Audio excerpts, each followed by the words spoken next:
ini merupakan masa-masa transisi Ya.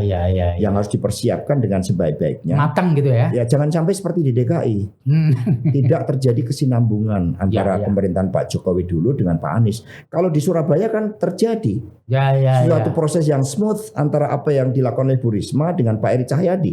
Itu berkesinambungan. Ya karena sama-sama kader kan. Jakarta nggak berkesinambungan. Ya karena beda kader kan Pak. Ya ini makanya kita harus persiapkan dengan sebaik-baiknya.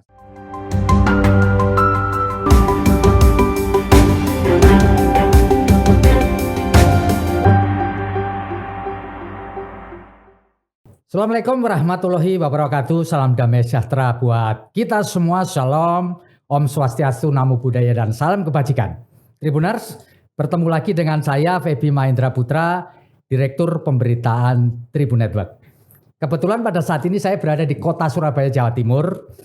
Dan kebetulan juga bertemu dengan orang penting dari Jakarta yang sedang berada di Surabaya, yaitu Sekretaris Jenderal Partai Demokrasi Indonesia Perjuangan, Bapak Hasto Kristianto. Beliau hadir di Surabaya untuk menghadiri sebuah acara, yaitu mengenang kembali atau membahas kembali mengenai konferensi tingkat tinggi non-blok di Bandung yang pernah digelar oleh Presiden Soekarno tahun 1955 yang lalu. Tentu kita ingin mendengarkan obrolan bersama Mas Hasto mengenai apa yang ingin disampaikan beliau dalam forum yang akan digelar di Kampus Universitas Airlangga Surabaya. Assalamualaikum. Waalaikumsalam Mas Feby. Luar biasa Mas Hasto. Mas, bisa cerita sedikit Mas, apa yang akan Anda sampaikan dan dalam acara ini mengenai menjelang kita menggelar acara G20 di Bali, Mas? Ya ini kebetulan juga penelitian disertasi saya ini tentang diskursus pemikiran geopolitik Soekarno dan relevansinya terhadap pertahanan negara. Jadi saya menemukan banyak dokumen yang membuat saya penasaran saat itu. Mengapa pada tahun 65 Bung Karno itu mendapat gelar di dalam konferensi Islam Asia Afrika sebagai pahlawan, pendekar dan pembebas bangsa Islam. Lalu mengapa pada tahun-tahun itu Angkatan Perang Republik Indonesia itu terkuat di belahan bumi selatan. Jadi di bawah Khatulistiwa itu kita lebih kuat termasuk dari Australia, apalagi dengan Singapura, bahkan dengan Tiongkok pun alutsista kita lebih kuat kecuali jumlah personilnya kita kalah. Nah itu ternyata karena bagaimana bangsa Indonesia sejak lahir itu memang punya suatu spirit untuk menjadi pemimpin di antara bangsa-bangsa di dunia. Bahkan di dalam pembukaan Undang-Undang 45 dinyatakan bahwa sesungguhnya kemerdekaan ialah hak segala bangsa, maka penjajahan di atas dunia harus dihapuskan karena tidak sesuai dengan peri kemanusiaan dan peri keadilan. Ini kan luar biasa. Ini yang saya sebut sebagai doktrin geopolitik Indonesia untuk membebaskan dunia dari kolonialisme dan imperialisme. Jadi spirit kita ini outward looking. Maka kemudian ketika melihat banyak akademisi, setelah melihat bagaimana sistem internasional masih diwarnai oleh perang, mereka kemudian mencoba mengangkat suatu gagasan-gagasan genuine termasuk yang muncul dari konferensi Asia Afrika. Dan ternyata di konferensi Asia Afrika itu Pancasila sudah diterapkan, keputusan diambil tanpa melalui voting dengan cara musyawarah, dan komunike yang diambil itu betul-betul bertujuan untuk membebaskan dunia, dan kemudian Indonesia secara aktif membantu Maroko, Tunisia, Aljazair misalnya yang mayoritas negara Islam untuk merancang kemerdekaannya, dan itu kita bantu dalam situasi ketika perekonomian kita juga masih susah, tetapi kita punya tindakan keluar. Ini kan yang sangat hebat, dan kemudian kami gelurakan kembali semangat kepemimpinan Indonesia bagi dunia itu. Nah, yang nanti akan menjadi stressing dalam pertemuan di Kampus Universitas Airlangga itu apa, Mas? Kalau saya kebetulan besok diminta untuk menjadi keynote speaker tentang the rest of Asia in the perspective of geopolitik, geoeconomy, and geostrategy. Jadi apa yang terjadi di konferensi Asia Afrika yang kemudian menjadi roh dari gerakan non-blok, membangun suatu tata dunia baru termasuk mereform dari PBB. Bahkan Bung Karno pun juga menggunakan olahraga itu tidak terlepas dari politik internasional. Misalnya Games of the New Emerging Forces itu dipakai untuk menolak atas keikutsertaan Israel dan Taiwan di Asian Games di Olimpiade di Jepang pada tahun 62. Nah, jadi olahraga pun dipakai oleh Bung Karno di dalam menjalankan misi luar negerinya. Nah, inilah yang besok akan saya angkat bahwa Asian culture and values itu sebenarnya memperkuat apa yang telah ditemukan oleh Bung Karno tentang prinsip koeksistensi damai, hidup berdampingan, menempatkan kerjasama kebudayaan, kerjasama ekonomi itu jauh lebih penting daripada aspek-aspek militer yang menciptakan security dilema dan sebagainya. Audiensnya Mas kalau bisa diceritakan? Ya, besok tentu saja kita berdiskusi dengan 33 negara ini karena bagi mereka kan ini masih recalling terhadap seluruh gagasan pemikiran yang muncul di dalam konferensi Asia Afrika. Tetapi paling tidak ketika para akademisi dari 33 negara mulai mencari kembali di dalam upaya mencari jawaban agar dunia bebas dari perang, agar dunia betul-betul membangun persaudaraan sebagaimana Bung Karno mengatakan Indonesia sebagai taman sari dunia. Ini merupakan hal yang positif. Maka kemudian kami fasilitasi dari Bandung, mereka kemudian tadi nyekar ke tempat Bung Karno dan begitu lihat makam Bung Karno yang begitu sederhana, mereka kaget. Ini sosok yang mampu mengguncangkan dunia, sosok yang dengan kepeloporannya di KAA dan kemudian di non-blok itu mampu merubah wajah dunia yang sebelumnya bipolar, yaitu blok barat, blok timur, kemudian menjadi multipolar. Dan kita betul-betul berperan aktif bagi kemerdekaan bangsa-bangsa di Asia, Afrika, dan Amerika Latin. Jadi kalau konferensi Asia Afrika dan gerakan non-blok saja bergema sampai ke 3 benua dan ikut merubah sejarah dunia, lalu kenapa kita akademisi Indonesia tidak mengangkat berbagai pemikiran yang muncul di situ? Ya, sosok pemikiran Bung Karno kan fenomenal Mas ya, dan tidak boleh berhenti ketika beliau nggak ada lagi. Untuk PDI Perjuangan dan Mas Hasto ikut bertanggung jawab ke depan ini supaya kita memunculkan sosok-sosok yang mirip-mirip Bung Karno gitu ya. Ya, maka saya masuk melalui akademis. Dan kemudian kami susun suatu teori geopolitik yang saya sebut sebagai progressive geopolitical coexistence.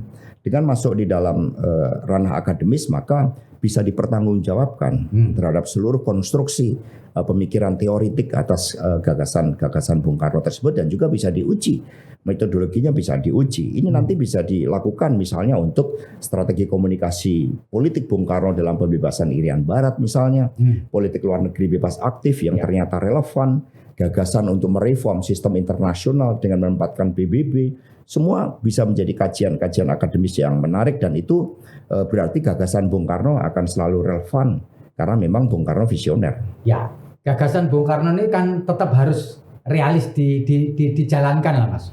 Kalau menurut Mas Hasto kebetulan sebagai Sekjen PDI Perjuangan, apakah ini juga menjadi platform dari PDI Perjuangan dalam menentukan siapa ke depan yang akan menjadi pemimpin nasional kita supaya bisa menjalankan apa yang tadi menjadi pokok-pokok pikiran Bung Karno yang luar biasa itu? Ya, problemnya kan selama Orde Baru itu kan seluruh pemikiran Bung Karno diletakkan dalam sisi gelap sejarah.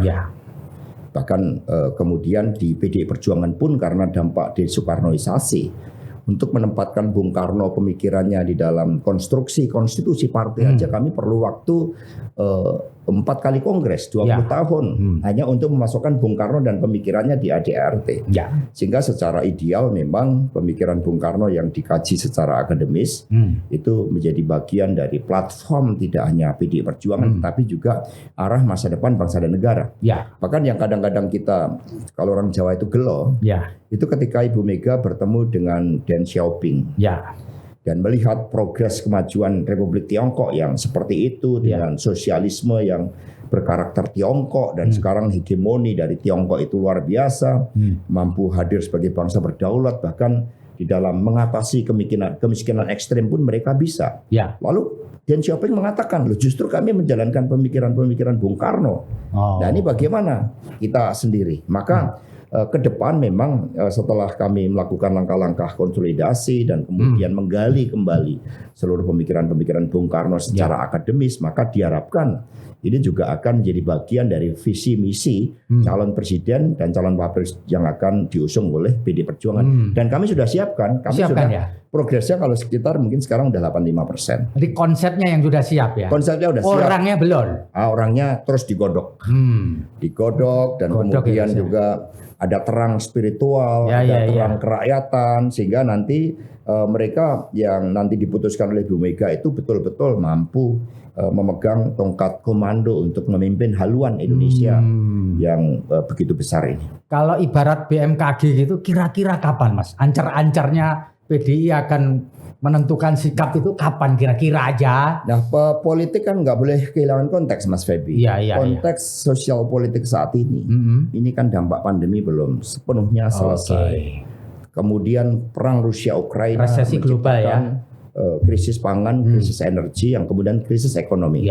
Yang oleh Ibu Mega itu diperkirakan pada bulan Februari ini kita akan menghadapi tahun-tahun penuh tantangan. Februari tahun depan. Nah, sehingga seluruh proses baik itu visi misi capres, konsolidasi partai dilaksanakan setiap hari.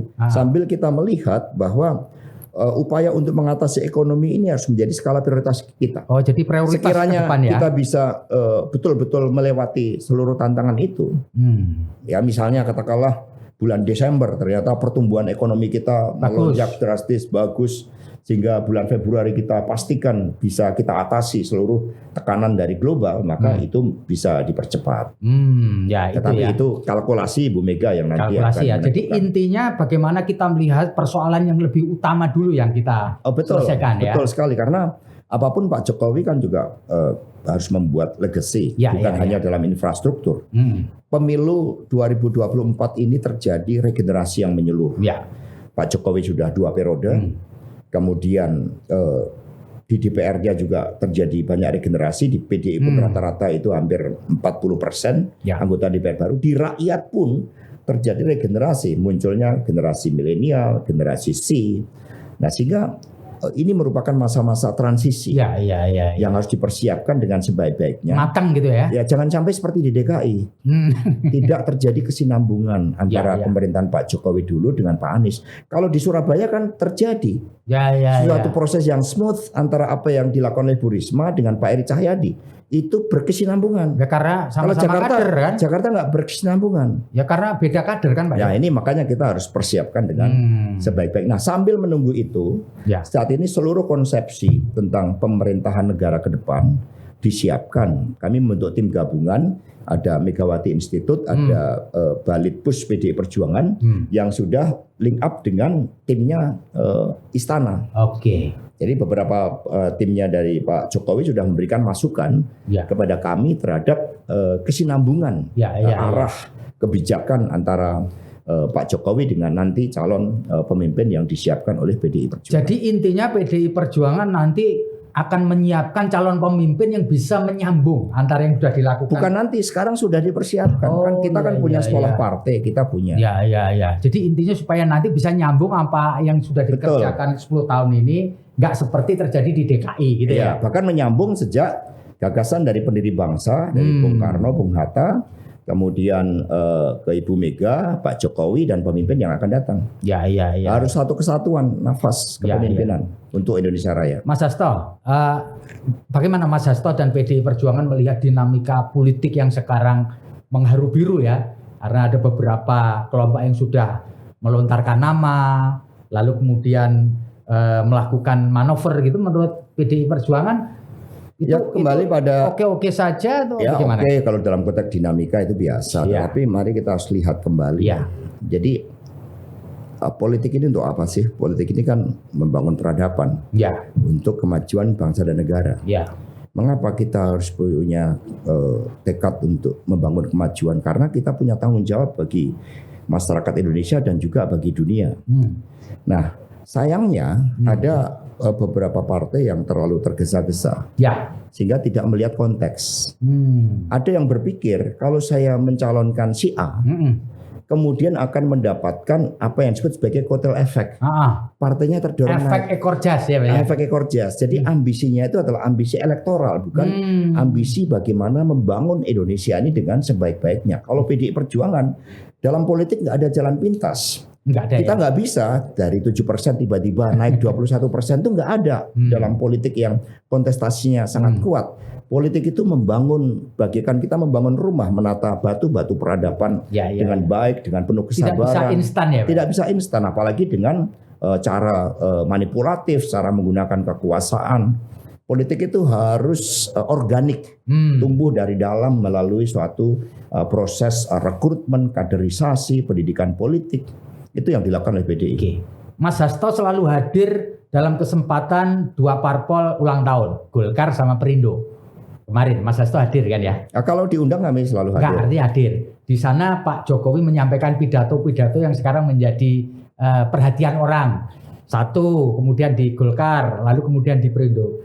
Mas Hasto melihat pidato Pak Jokowi itu arahnya gimana sih, Mas? Ya, itu bagian gimmick-gimmick politik. Ya, gimmick-gimmick politik ya. Ya, itu kan penting juga karena paling tidak Presiden mencoba untuk membangun budaya. Boleh jadi kita berkontestasi, tetapi dalam kontestasi itu jangan melupakan upaya untuk saling memuji, saling mengencourage satu sama lain. Itu kan yang diingatkan oleh Pak Presiden Jokowi. Kalau semuanya tahu, dan Pak Presiden Jokowi kan sebagai pemimpin beliau juga sangat paham, nggak mungkin namanya misalnya presiden itu jatah menjatah, kan bukan jatah menjatah, rakyat yang menentukan. Tetapi itu penting di dalam upaya untuk ya menciptakan suasana yang nyaman.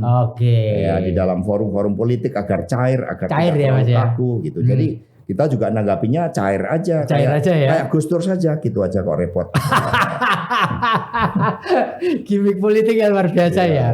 Mas Hasto, ini pertanyaan saya yang terakhir ini karena Mas Hasto waktunya pendek ya. Mas, di dalam konteks kita ke depan ini, tadi Pak Presiden dan Mas Hasto sendiri mengatakan 2023 ini bukan sesuatu yang mudah. Ya, menurut perkiraan Anda, apakah kita bisa melalui pesta demokrasi dengan aman dan nyaman tahun 2024? Dan kalau untuk menciptakan itu syaratnya apa, Mas?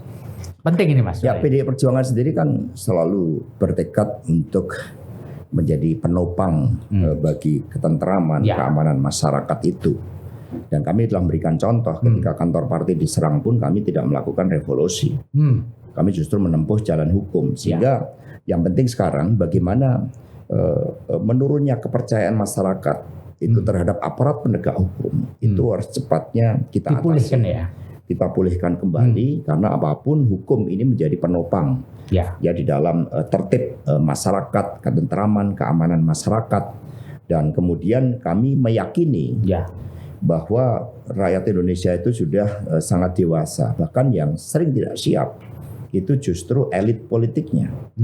Nah, karena itulah kami terus berjuang dan kami optimis bahwa pemilu akan bisa berjalan dengan baik, berjalan dengan aman. Justru bagaimana bisa menjadi lebih demokratis dan rakyat itu betul-betul dapat memilih pemimpin yang memang memiliki suatu konsepsi, bukan pemimpin yang hanya menampilkan image, menampilkan pencitraan, tetapi pemimpin dengan rekam jejak yang jelas, termasuk keberanian untuk mengambil tanggung jawab yang tidak mudah. Karena kalau kami bandingkan 2024 nanti dibandingkan dengan 2014, ketika Pak Jokowi memimpin, tantangannya jauh lebih berat. Misalnya secara geopolitik kita menghadapi ancaman perang di Laut Tiongkok Selatan, di Selat Taiwan, krisis di Timur Tengah belum selesai dan negara ini sudah semakin terkonek. Sehingga meskipun perangnya di Rusia sana, tetapi kita ikut merasakan dampaknya terhadap pangan, terhadap energi.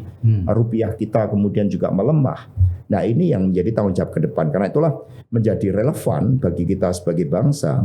Jangan menjadikan kontestasi pemilu itu sepertinya sebagai persoalan hidup mati. Ini persoalan rutin 5 tahunan untuk mencari pemimpin yang terbaik. Karena itulah cari pemimpin yang betul-betul punya rekam jejak yang baik dan ditopang oleh suatu kekuatan yang efektif di dalam memastikan jalannya pemerintahan. Karena Pak Jokowi pada periode pertama pendukungnya kan hanya 20%.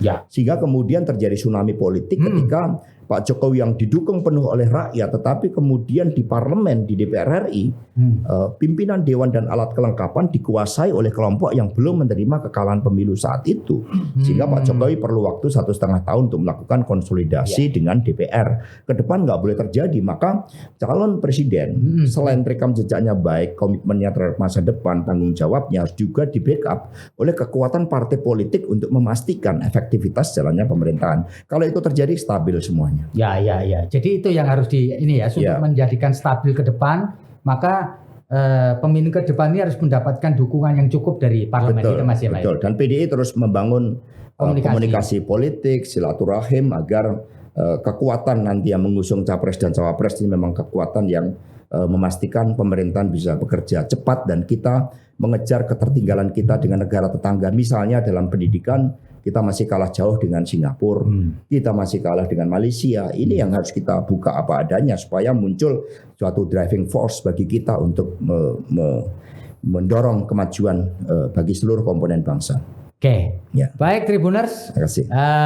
Ngobrol kita tidak panjang dengan Mas Hasto, tapi rasanya ini bisa menjadi satu referensi buat kita, karena PDI Perjuangan adalah satu-satunya partai yang di Republik ini bisa mencalonkan presiden dan calon wakil presiden sendirian tanpa harus koalisi. Tapi tadi Mas Hasto mengatakan bahwa terus menjalin komunikasi dengan banyak pihak supaya pemilu ke depan ini aman, nyaman, dan penuh kegembiraan. Demikian, saya Febi Mahindra Putra, pamit undur diri. Terima kasih Mas Hasto. Sama. Assalamualaikum warahmatullahi wabarakatuh. Salam damai sejahtera buat kita semua. Shalom, Om Santi Santi, Namo Buddhaya, dan jangan lupa tetap bahagia.